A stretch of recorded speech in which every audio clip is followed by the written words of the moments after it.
2泊3日の旅。強羅拠点で彫刻の森、大涌谷など周遊。ユキヒョウの旅。概要欄のチャプターリストもご活用ください。ダイジェスト。3日間で訪れた観光先などを簡単に紹介します。1日目。初日はお昼頃に強羅に到着。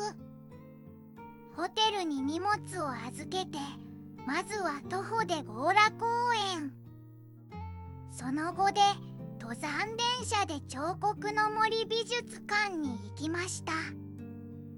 夕食は宿泊先のホテル箱根湯とは出食べ無料の貸し切り温泉に入りました。2日目。強羅駅からケーブルカーとロープウェイを乗り継いで大涌谷に行きました。大涌谷を見て再びロープウェイに乗り、桃源台駅からは海賊船に乗って箱根神社に行きました。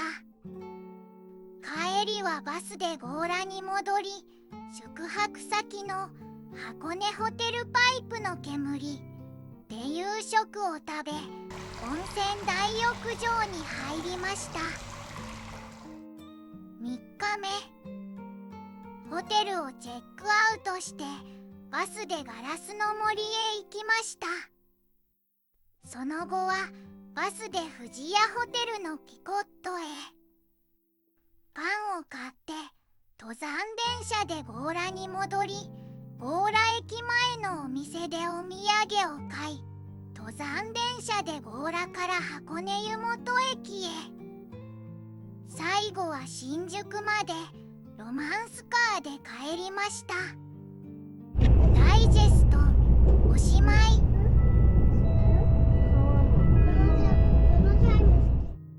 次からは詳細の動画です。ゆっくり話してますので、お急ぎの方は2倍速でもなんとか聞き取れるよ。箱根フリーパス。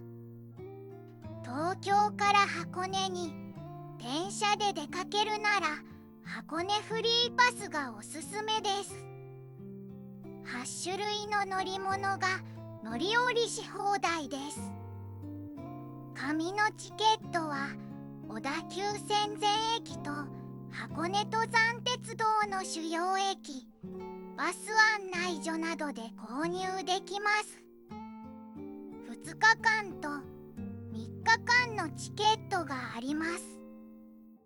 私は新宿出発の3日間のチケットを買いました。料金は6500円でした。初めてデジタルフリーパスを利用しました。電波が悪い場所では表示に少し時間がかかることがありました。ともかく紙でもデジタルでも箱根を自動車以外で回るなら箱根フリーパスがおすすめです。9月の3連休に強羅に宿泊しました。2泊3日の旅行で宿泊したホテルは2カ所です。箱根湯とはと箱根パイプの煙プラス。2日目はフリーパスを駆使して移動しています。1日目。3人とも出発地は別で小田原で集合です。私は新宿からロマンスカーではなく快速急行で向かいました。移動には箱根フリーパスを利用しました。初めてデジタルフリーパスを利用しました。初日はまず箱根湯本駅からホテルのある強羅駅に向かいました。12時ごろ強羅駅に到着。宿泊先の箱根湯とわに向かいます。チェックイン時間の前なので荷物を預けて出かけます。初日は強羅公園と彫刻の森美術館に出かけます。強羅公園、まずはホテルから徒歩7分の強羅公園を散策。公園は箱根フリーパスを提示すると無料で入れます。公園は斜面にあります。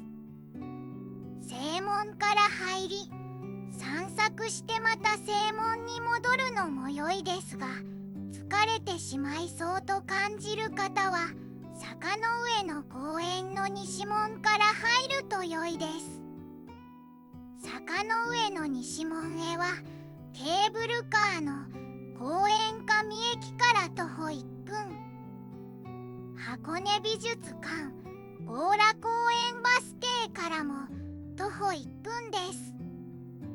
私たちは強羅駅前からちょうど良いバスがあったのでバスに乗り西門から入場しました。12時20分強羅公園に到着。西門から入るとそこはバラ園です。バラは5月から6月と10月から11月が見頃です。ここは音楽堂です。ここからの眺めもとても良いです。バラの咲く前なのでつぼみしかありません。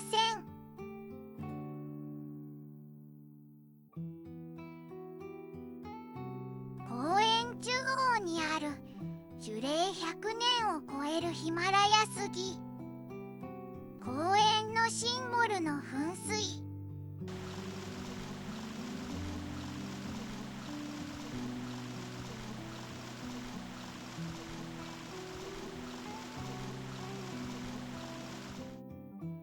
噴水の周りにはお茶どころが3カ所あります。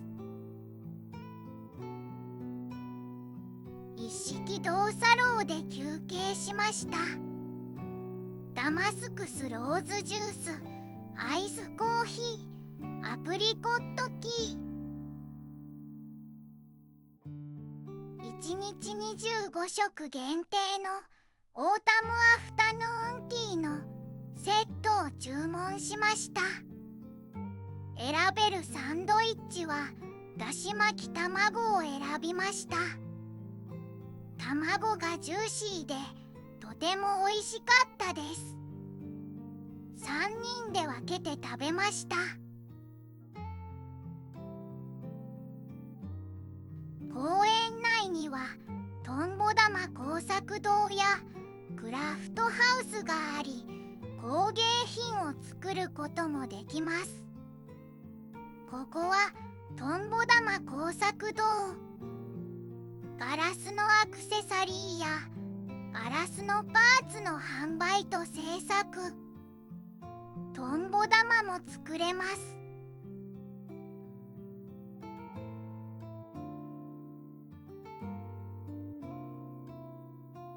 奥に見えるのがクラフトハウスです。正面入り口に向かっています。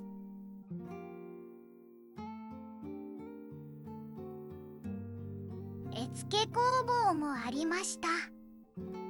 正面入り口付近にはアウトレットセールの小屋やお土産屋さんがありました。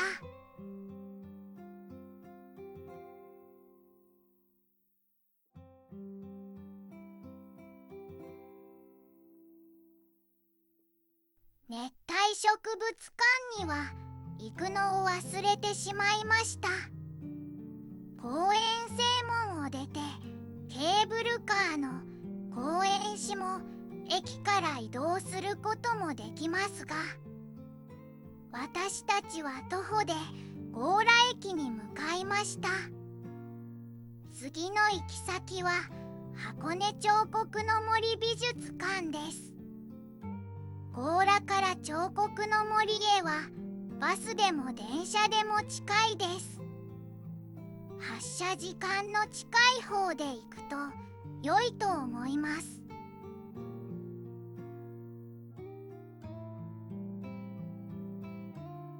箱根彫刻の森美術館。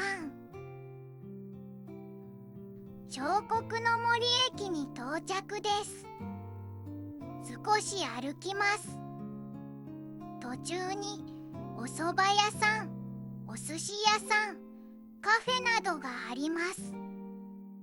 彫刻の森のチケットは箱根フリーパスの提示で200円引きになります。天気が良くて良かったです。芸術が爆発しています。岡本太郎の作品。特に順路はないので、心の赴くままに園内を歩きます。3倍速で園内を少し紹介します。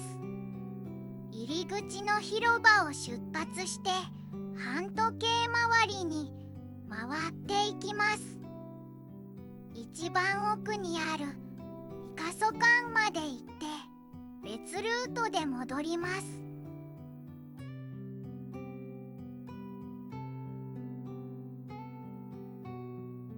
オレンジ色の例のやつ。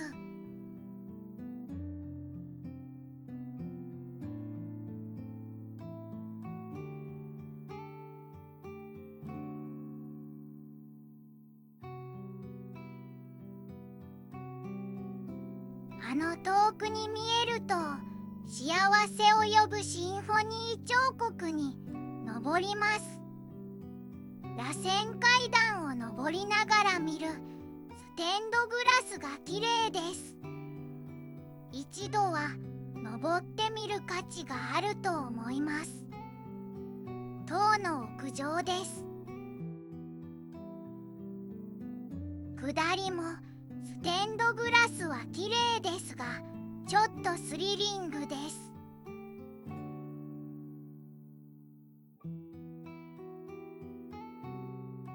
カフェで休憩します。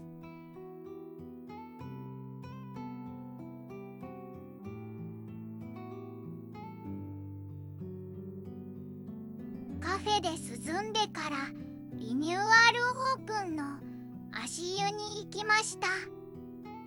以前の足湯よりも広くなりましたが、温度がぬるくなった気がします。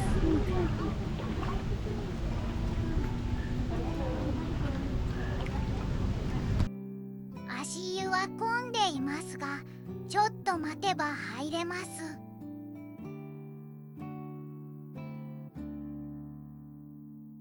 ピカソ館に向かいます。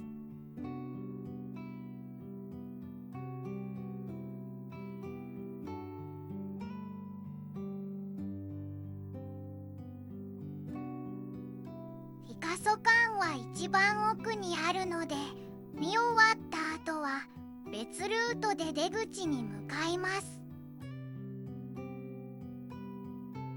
ここはお子様が大好きなネットの森。12歳まで登って遊べます。ここは星の庭。簡単な迷路です。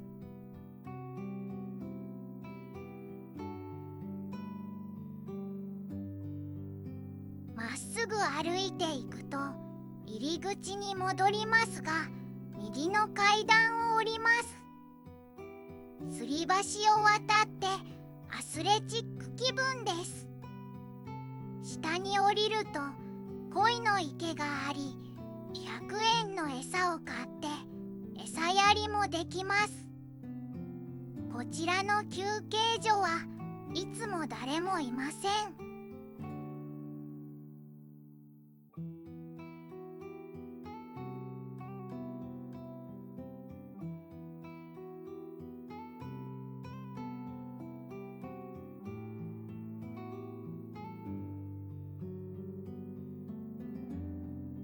一周して最初の広場に戻ってきました。それから船越桂の企画展があったのが嬉しいです。出口に向かいます。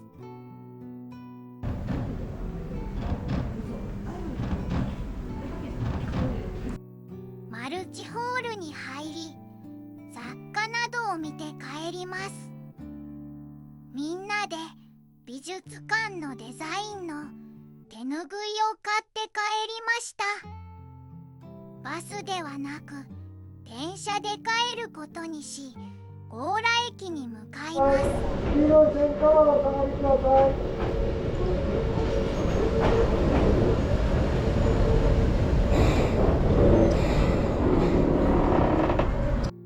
16時、再び箱根登山電車に乗って強羅駅へ向かい、箱根湯とはに戻りました。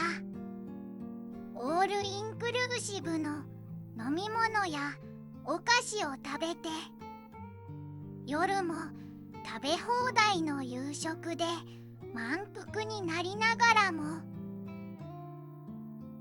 再びオールインクルーシブのスイーツやお酒を楽しんだり、大浴場や貸切温泉に入って一日の疲れを癒しました。中庭の焚き火に当たって談笑したりして一日が終わりました。宿泊先の箱根湯とはについては別動画がありますので、よろしければご覧ください。2日目は大涌谷と箱根神社に出かけます。ケーブルカー、ロープウェイ、海賊船を乗り継いで出かけます。最後はバスでホテルに戻ります。全部箱根フリーパスで乗れます。箱根湯とはの食べ放題の朝食で満腹になり、チェックアウトして強羅ホテルパイプの煙プラス荷物を置いて出かけました。大涌谷、強羅駅から10時23分発のケーブルカーで早雲山駅に向かいます。強羅から早雲山までの標高差 100m、 直線距離 1.2km を設定しております。The Hakone Tozan Cable Car started operation in 1924. It runs between Gora and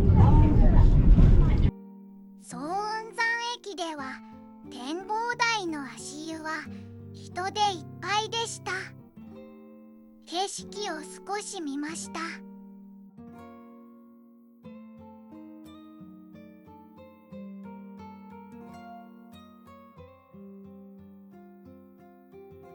早雲山駅からはロープウェイで大涌谷に向かいました。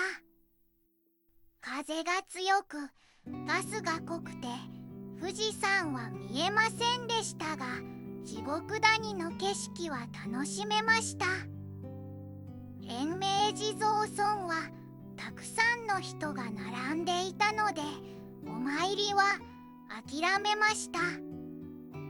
ここから先は一般入場禁止エリアです。予約登録した人だけがヘルメットを被って入場できます。優先入場エリアに入った時の動画もありますので、よろしければご覧ください。富士山がくっきり見えた日と今日のように異様で富士山が見えない日の2つの動画があります。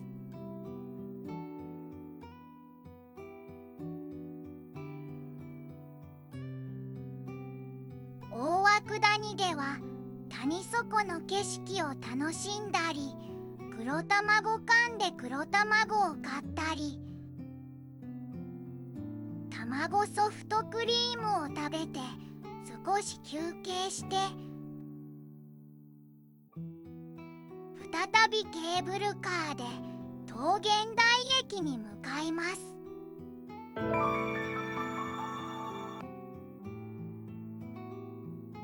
桃源台からは海賊船に乗ります。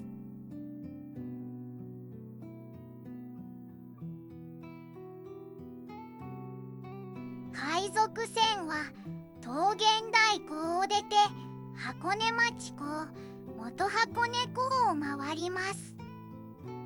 元箱根港で下船し、箱根神社に行きます。海賊船は1時間に1、2本あります。夏と冬で最終便の時間が異なります。座席は自由です。乗船の早い人から好きな席に座れます。甲板で過ごすのも良いです。確実に座りたい人は有料の貴賓席チケットを事前に購入すると良いです。とはいえ、賓席エリア内の席も早いもの順で席を選びます。以前、乗船後に貴賓席チケットを変えたので、今も変えると思います。12時40分、桃源台港出発。13時20分、元箱根到着。40分の芦ノ湖の旅です。芦ノ湖の遊覧を楽しみながら元箱根港へ向かいます。雲が多くて富士山は見えませんでした。元箱根港で海賊船を下船したら箱根神社に向かいます。箱根神社。元箱根港から箱根神社へは芦ノ湖の湖畔を歩いて約15分です。私たちはこの階段の道を通りましたが、車道を通って駐車場方面に行けば迂回路があるそうです。これは第三鳥居。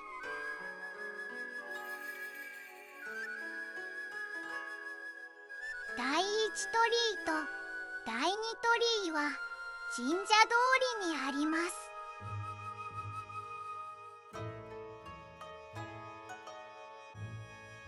手水舎があります。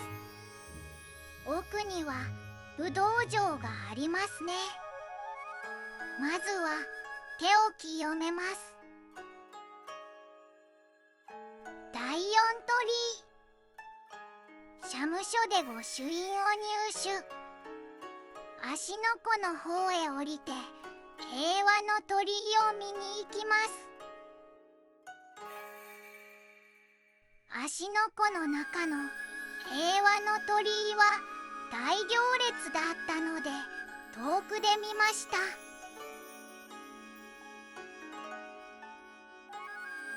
本殿方面に戻ります。第四鳥居まで戻りました。その後、権現から目餅でラーメンやそばを食べて休憩しました。注文したのは俺のつけ麺赤。スープは辛いですが、ごまとたくさん入っている揚げ玉でマイルドになります。大涌谷で買った温泉卵もおやつに食べました。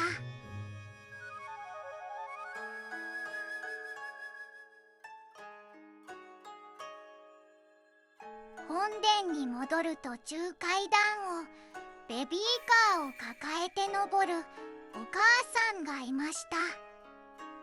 荷物を持ったり手伝っていたら、外国のサイクリングチームの方が後ろから来て、軽々と持ち上げてみこしのように上まで運んでくれました。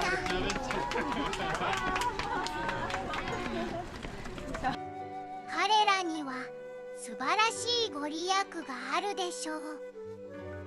箱根神社は757年に本殿が建立されました。ニギの巫女とこの花咲夜姫の巫女と彦頬でみ巫女が祀られています。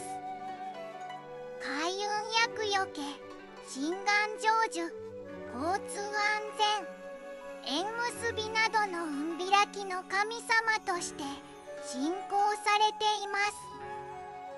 神様をお呼びする鈴がなかったのが残念です。隣には九頭龍神社の神宮があります。九頭龍神社の本宮は少し離れたところにあるので、ここでお参りします。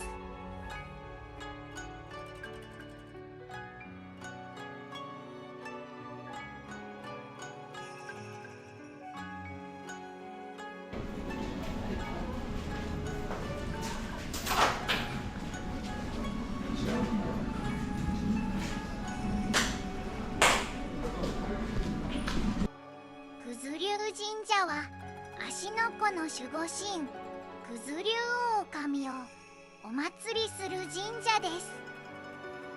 9匹の龍の口から出る龍神髄。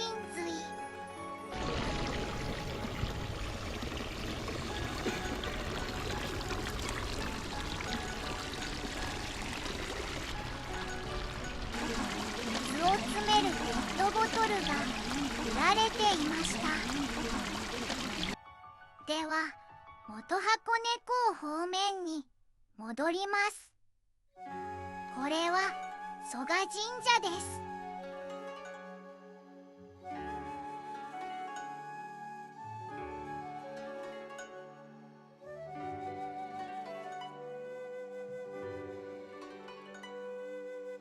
元箱根港からはバスで強羅まで戻ります。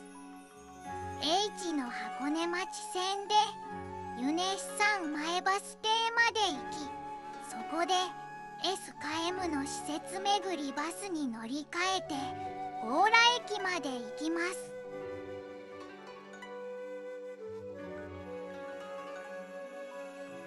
第一鳥居が見えてきました。鳥居を越えると元箱根港のバス停です。一番乗り場です。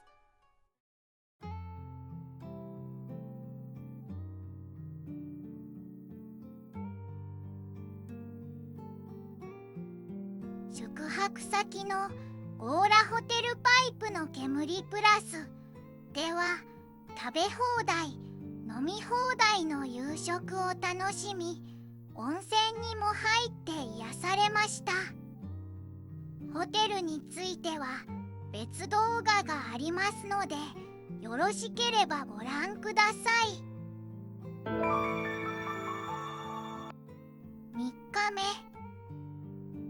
日目の最終日、ガラスの森美術館と富士屋ホテルのパン屋さんのピコットに行き帰ります。ホテルの食べ放題の朝食を食べ、朝風呂にも入ってチェックアウト。大きな荷物はホテルに預けたままなので、またホテルに戻ってきます。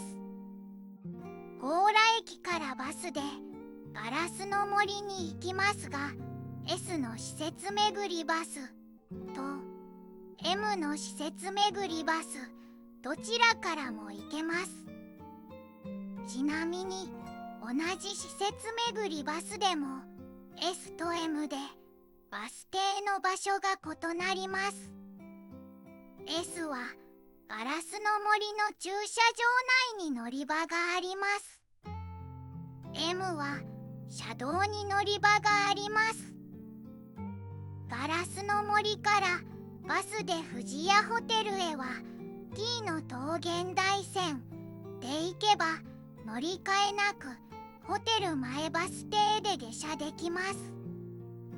ちょうど良い時間のバスがない場合は S か M の施設巡りバスに乗り二の平バス停で H の箱根町線に乗り換えてホテル前バス停で下車です。富士屋ホテルピコットで買い物が終わった後は徒歩で宮の下駅に行き、そこからは登山電車で強羅駅に戻ります。強羅駅からは再び登山電車に乗り箱根湯本駅へ。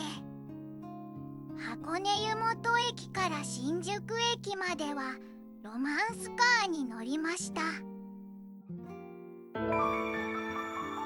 ラスの森美術館 S の施設巡りバスでガラスの森に到着です。この時の企画展は香りの装い香水瓶を巡る奇跡です。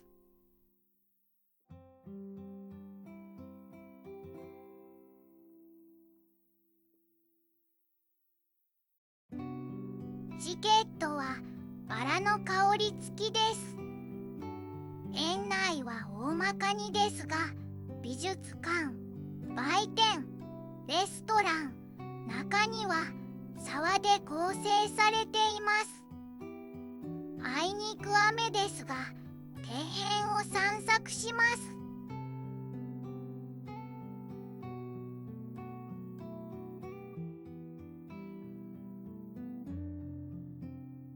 クリスタルガラスでできたススキがたくさんあります。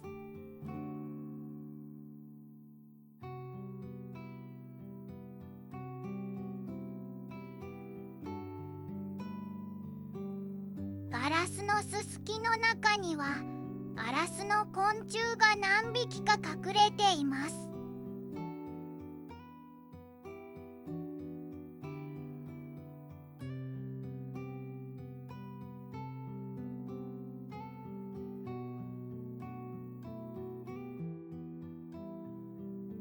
ここはハチェロというお菓子屋さんです。水車が回っています。こではハチェロの店内。水車の力で店内のオブジェが回っています。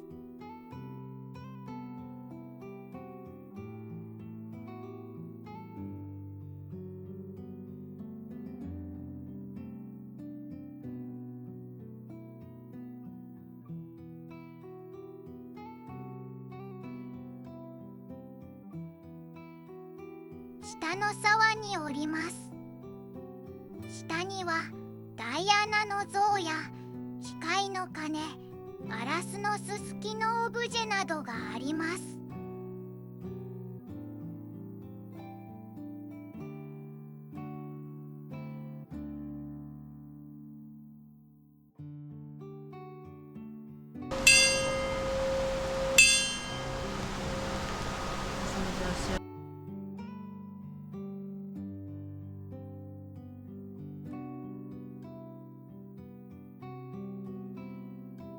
庭園に戻りました。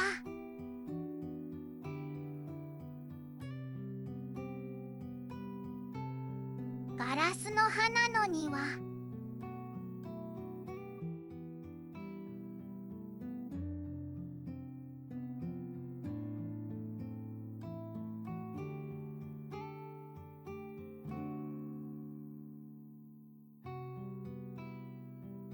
ガラスの回廊。これで庭園はほぼ全部回りました。次は美術館です。フラッシュは禁止ですが、撮影は可能です。ここは休憩所。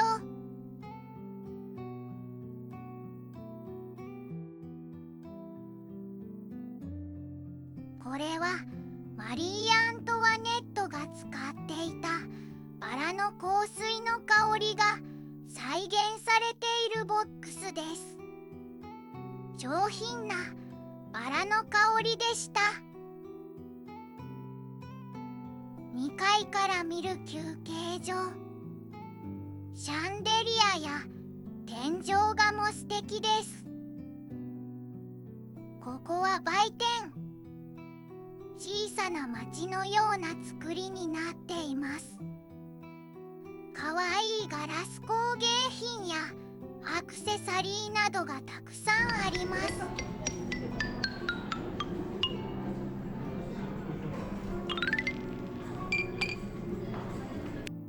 作家さんの作品展示もあります。レストランの利用は団体利用で混雑していたので諦めました。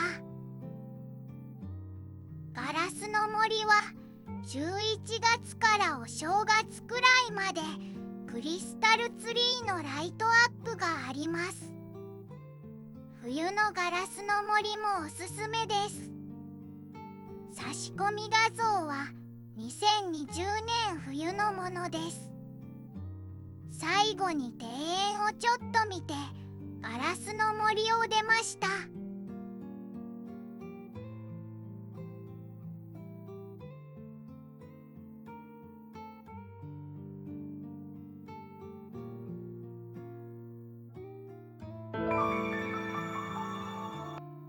ピコット。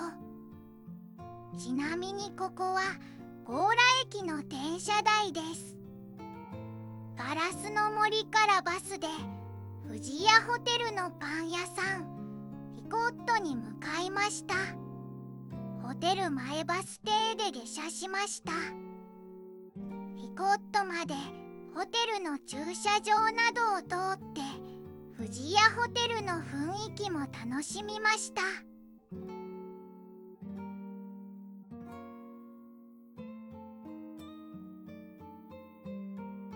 ピコットが見えてきました。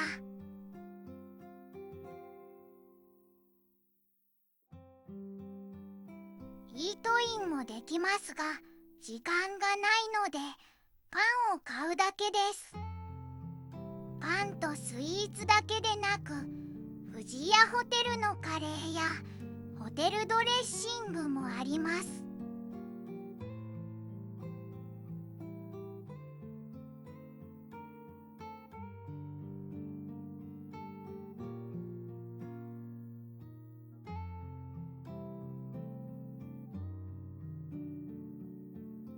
徒歩で宮の下駅に向かっています。上り坂がきついです。宮の下駅に到着。強羅に戻ります。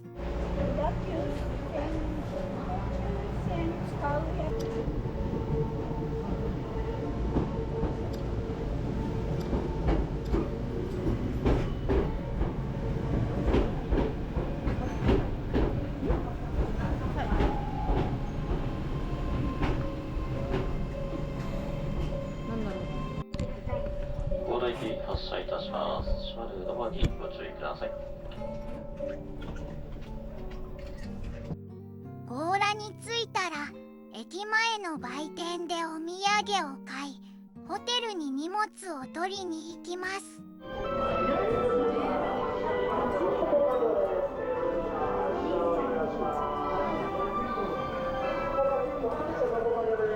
ろんなものをだんだんこう振り返らなきゃいけない。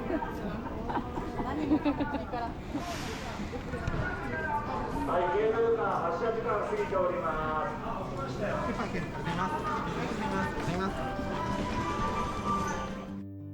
駅前の四季の彩りでマグロのストーなどを買いました。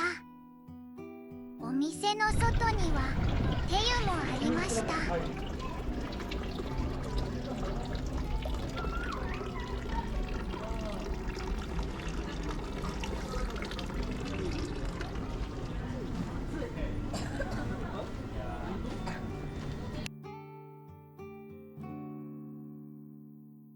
パイプの煙に荷物を取りに行き、強羅駅から箱根湯本駅に向かいました。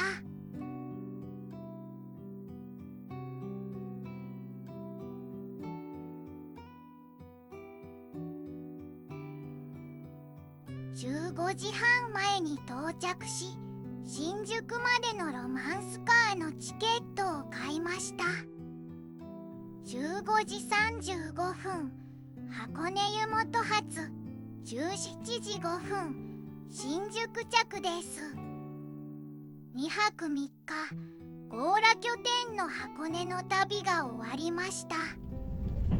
最後は車窓の景色でお別れです。